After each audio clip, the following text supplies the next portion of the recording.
explain it. So here we are then, continuing with this talk by Mrs. Porter from the Faith to Action director of the national um, protest at Target. And I want to go ahead and play that video. Um, and hopefully it will, the audio will feed through properly.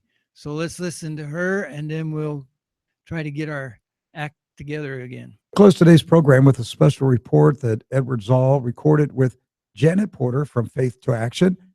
They are holding a nationwide protest tomorrow, Saturday, June 4th, all over the United States at Target stores to protest the Target store toilet policy.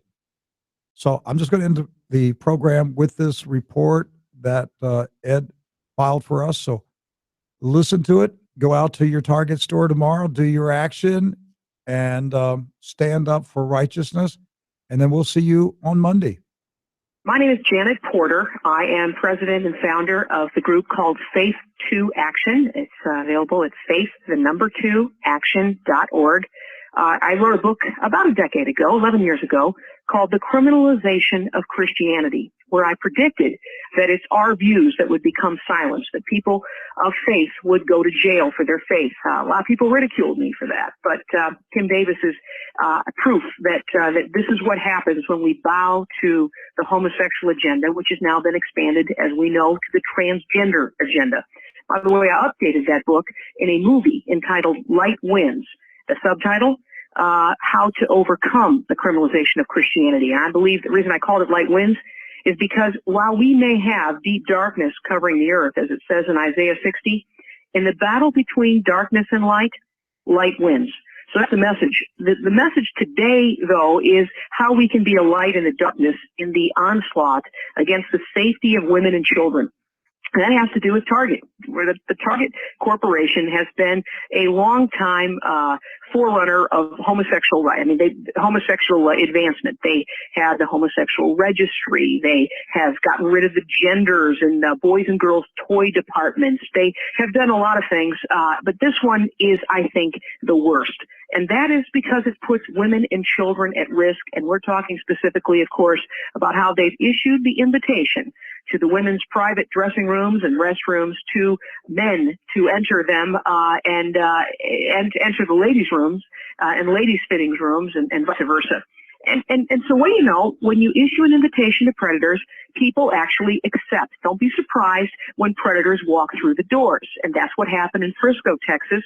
It's what happened with a registered sex offender in New Jersey, in the Target stores there, where they said, oh, you've opened the door for men to come into the ladies' changing room, into the ladies' restroom. Yeah, they come in, and they come in with their camera phones, and they come in with those who are registered sex offenders. And there's about 800,000 of those, pedophiles, peeping toms, predators.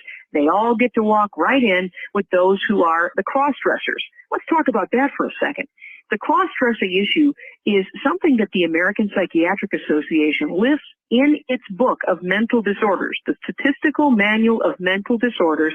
The APA Diagnostic and Statistical Manual of Mental Disorders book lists those who identify, men who identify as women and vice versa, as a certified mental disorder. They call it gender dysphoria. It's interesting that all of this thing that's happening, the boycott of North Carolina, the policy of Barack Obama, that they're trying to push this on the schools, and now we're seeing it in the retail outlets. What we're seeing now is we're trying to change policy based on what is a certified mental disorder, something that the American College of Pediatricians says is child abuse. They said conditioning children into believing that a lifestyle of chemical and surgical impersonation of the opposite sex is normal and healthful is child abuse. In fact, it goes beyond that. If you look at the APA's manual, the one we just discussed, the American Psychiatric Association said, hey, for those people that do take those carcinogenic hormones and toxic drugs, and they basically, they mutilate their healthy bodies, for those people, that 4 out of 10 actually attempt suicide. So when we applaud Bruce Jenner and say, oh, this is so great, everybody pretending to be something they're not, we're actually pushing nearly half of those people off the cliff. It's not helping anybody. But here's why this is so dangerous. Because inside the ladies' restrooms and fitting rooms, along with the cross-dressers, come all of these parade of horribles, from the registered sex offenders to the peeping Toms to the pedophiles. This is what we're dealing with.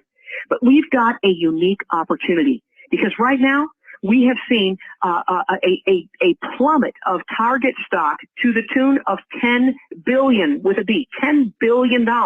Now, the Target CEO, Brian Cornell, doesn't seem to connect this. He thinks it has to do with unfavorable weather trends in the Northeast. That's a direct quote. He thinks it has to do with the rain outside. No, it has to do with their policies. And what we're doing is we're asking people to join together this Saturday during the lunch hour. Some are going from 10 until 2. Others are just coming out for the lunch hour outside Target stores, and we're carrying signs and banners that read things like, "Don't target our daughters." No men in the ladies' room. Don't be a target, because it serves as a warning to the Target shoppers that are going in with their families. What Brian Kamaker of Mass Resistance found is that when he went in, he had a protest of a Target, a group out in California. One of the women who was going in to shop at Target said, "Wait a minute, they're letting men in the ladies' room?" She parked her car and joined the protest. And so that's what we're expecting people to do. And why is it this Saturday and not some other Saturday? Well, this Saturday, June the 4th, just happens to be 4 days before their stockholders meeting. Yes, on June the 8th, next Wednesday, they're going to be meeting and deciding what they're going to do as their policy. And we want to make sure they don't blame their stock drops on the weather. $10 billion since their announcement to invite men in the ladies' room and ladies' fitting room. I think the message needs to be made very, very clearly. And that's why we're asking people to sign up at Faith to Action, Faith, the number 2, action.org, or the shortcut F2A.org. And you can let us know where you are so we can connect you with others in your state, others in your area, so that you can join and be a voice, and let the stockholders see the news, take pictures, take video, post them, and be a part of the light. I believe that in this darkness, we've got a chance to shine.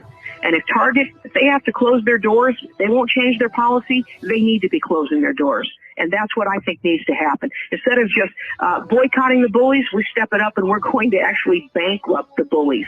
And so we protect our children, and I think this is the perfect opportunity to ride the tsunami wave that started with the American Family Association boycott, now 1.25 million strong. We're now going to take it to the next level and meet them on the public sidewalk outside the local Target store this Saturday from 10 until 2, or during the lunch hour, whatever time you can spare. Bring a sign, bring your friends, and tell them, "Don't target our daughters." And you can sign up at Faith2Action, F2A.org.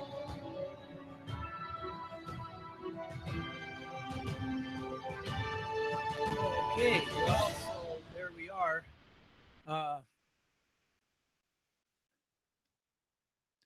Boy, I don't know why this keeps losing. Keeps losing the video and the audio, and it's really a mess this morning. But at any rate, there we have it. So we're going to be at the Layton, Utah Target store from 10 to 2. And again, I don't know if Carrie is going to be there or not, who was at our first protest, and I don't know who else might be there, but we're going to be there to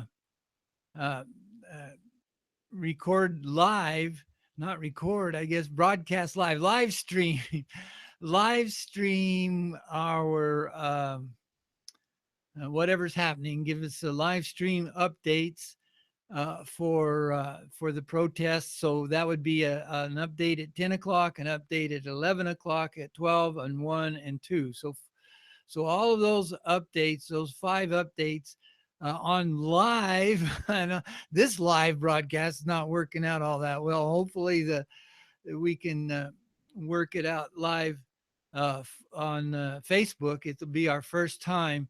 But at any rate, we don't have all the equipment that we need. It's going to be a handheld thing with the smartphone, but we'll see how it goes. So look for that. It'll be on my timeline. After the live stream finishes, it'll automatically be recorded and saved to my timeline. And then I'll put it on YouTube as well.